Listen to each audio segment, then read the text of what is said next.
No café da manhã com jornalistas, na sexta-feira, o presidente Lula disse que dificilmente a meta do déficit fiscal zero vai ser atingida em 2024.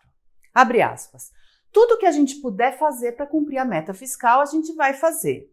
O que eu posso te dizer é que ela não precisa ser zero. O país não precisa disso. Eu não vou estabelecer uma meta fiscal que me obrigue a começar o ano fazendo corte de bilhões nas obras que são prioritárias para este país. Fecha aspas. A reação do mercado foi imediata. De parte dos políticos também, assim como da imprensa tradicional. Sabe que eu não canso de me surpreender com a surpresa desse pessoal. Duas coisas que foram repetidas incessantemente desde sexta e que para mim simplesmente não fazem sentido. A primeira é que Lula falou isso tudo de improviso. Olha, é notório e sabido que o presidente fala assim de improviso, especialmente no sentido de que nem sempre ele consulta alguém antes ou escreve a mensagem que ele quer passar.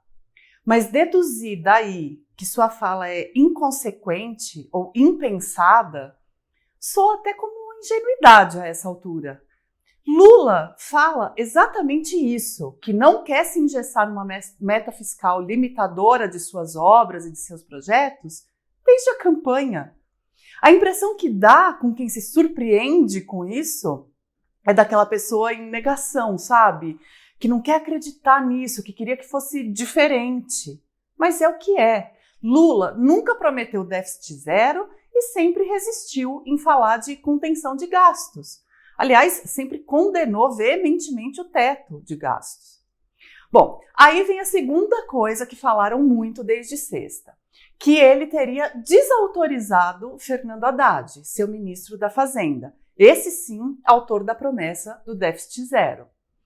É curioso que muitas das mesmas pessoas que dizem isso são aquelas que, ainda que indiretamente, acusaram Haddad de ser poste de Lula.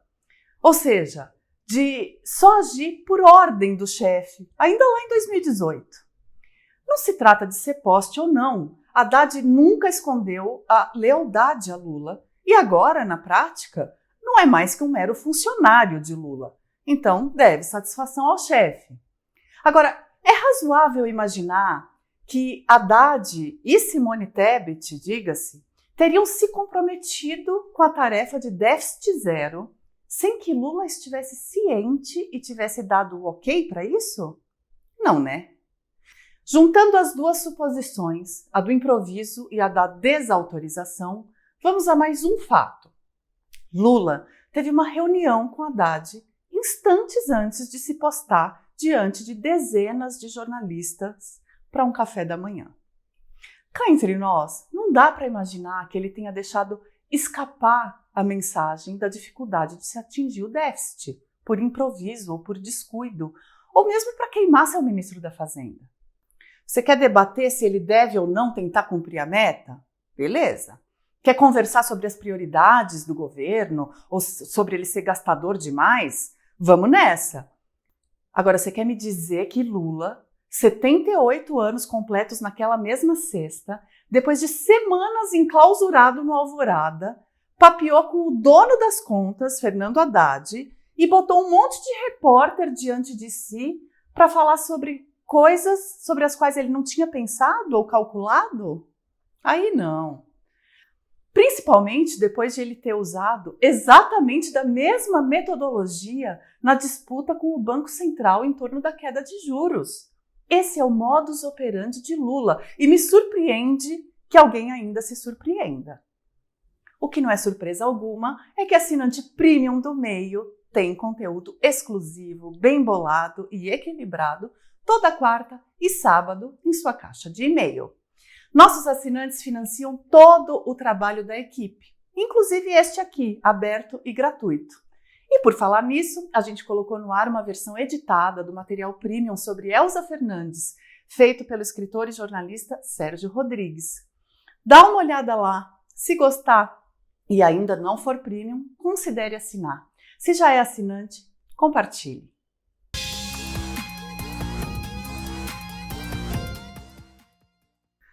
A gente viu o primeiro semestre inteiro de Lula batendo forte em Roberto Campos Neto e na ganância dos operadores financeiros, enquanto Haddad e Tebet tentavam, mais diplomaticamente, convencer a política e o mercado de seus mecanismos para assegurar um equilíbrio fiscal e mais arrecadação.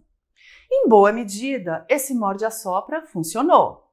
Lula chama para si o desgaste político maior, que os ministros talvez não tivessem tanta estatura para aguentar, e vai incutindo na percepção pública a mensagem que quer, enquanto seus funcionários trabalham para viabilizar a coisa.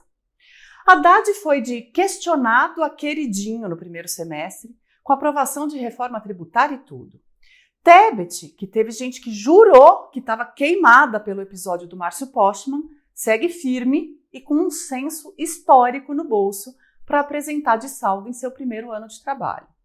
E os juros, seja pela pressão política de Lula, seja porque as condições econômicas ficaram mais favoráveis, estão em queda. Acontece que, no meio do caminho, tem um Congresso, um centrão, cuja sede é infinita, uma Câmara e um Senado em que parte dos parlamentares é incapaz de formular uma frase sobre projetos para o país, mas para quem é possível equacionar 10 maneiras diferentes de pedir um cargo, uma verba, uma emenda. Há meses, os analistas políticos insistem.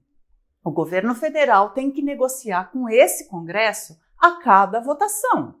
É impossível construir base com esse centrão movediço, que ficou empoderadíssimo nesse semipresidencialismo disfarçado de presidencialismo de coalizão que a gente tem hoje. Pois, para cumprir meta de déficit zero em 2024, tem um monte de projeto de lei e medida provisória que precisa de aprovação no Congresso. O preço das aprovações mais recentes? Uma Caixa Econômica Federal. E a próxima? Ninguém sabe ainda. No Senado estão querendo cobrar um poder judiciário de taxa, aparentemente. Para fechar a meta, talvez a gente tenha que leiloar a democracia toda. Tem que ver se quer manter isso aí, né? No governo federal hoje, há duas correntes principais sobre a meta. Os que enxergam que dá para mudar e se comprometer com déficit de 0,5% em 2024, mas com bastante certeza de que até 2026 vai se chegar num superávit.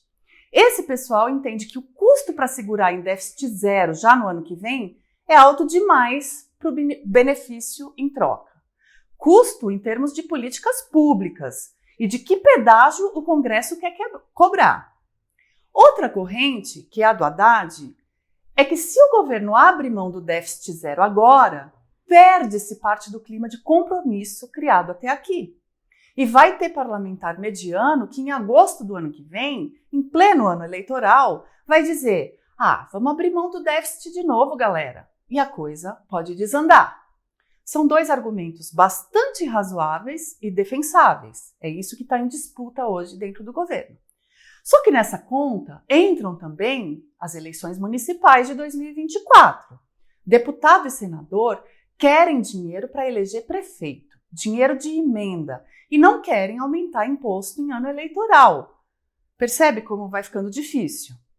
E Lula também conta com o PAC para fazer prefeitos de seu campo político, é óbvio. Ou vocês acham que o bolsonarismo está quietinho esperando a derrota? Ao contrário, eles estão se preparando para fazer muitos, mas muitos prefeitos. A guerra vai ser pesada e vai custar caro. Democracia custa caro. Isso quer dizer que socorro, meu Deus, acabou o equilíbrio fiscal, o apocalipse está próximo? Tem gente que, pelo visto, acha que sim. Acha agora, não achou no governo passado. O que Haddad disse ontem é que não. Ele falou, abre aspas, meu papel é buscar o equilíbrio fiscal e eu farei isso enquanto estiver no cargo. Ponto. Sabe por quê? Não é por pressão do mercado financeiro, não é porque eu sou ortodoxo. É porque o Brasil, depois de 10 anos, precisa voltar a olhar para as contas públicas. Fecha aspas. É exatamente isso que Haddad pensa, viu? A gente já fez aqui no meio um perfil do pensamento econômico do ministro e ele não alterou em uma vírgula. Ele transmite isso de forma bastante mal-humorada? Sim, Haddad não gosta de dar entrevista, não é fã de jornalista, nunca foi, tá? Há quem diga que esse é um cacuete de professor, e foi um professor que me disse isso, antes que me xinguem. Mas tirando as indelicadezas do ministro, que é altamente recomendável que ele não cometa, o recado aí é o seguinte: eu penso assim, eu vou trabalhar assim, e minha permanência no cargo depende disso. Fazer esse tipo de pressão é parte do jogo político para emplacar uma visão também. Mas o desemprego caiu, o país está crescendo mais do que o esperado. Lula sabe que depende de uma economia bem funcional para seguir governando e, quiçá, se reeleger. É plausível que Lula esteja simplesmente fritando Haddad só para agradar o Rui Costa, ministro da Casa Civil, que nem é tão prestigiado assim? Eu realmente acho que não. O que eu enxergo é método. Lula gosta de rinha de ministro para depois arbitrar como um soberano. O que acontece agora é Lula pedindo para Gleisi Hoffmann falar para a esquerda o que a esquerda quer ouvir e ele, presidente da Frente Ampla, não pode dizer o tempo todo.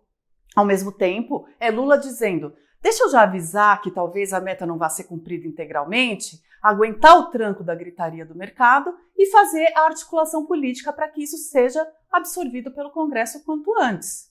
Hoje, ele reuniu Haddad e lideranças da Câmara para negociar. Parte do mercado, da política e da imprensa quer discordar disso? Acha o PAC, o PT, o desenvolvimentismo, todo o fim da picada? Do jogo. Mas a essa altura, dizer que Lula improvisa e queima Haddad, para mim, não dá.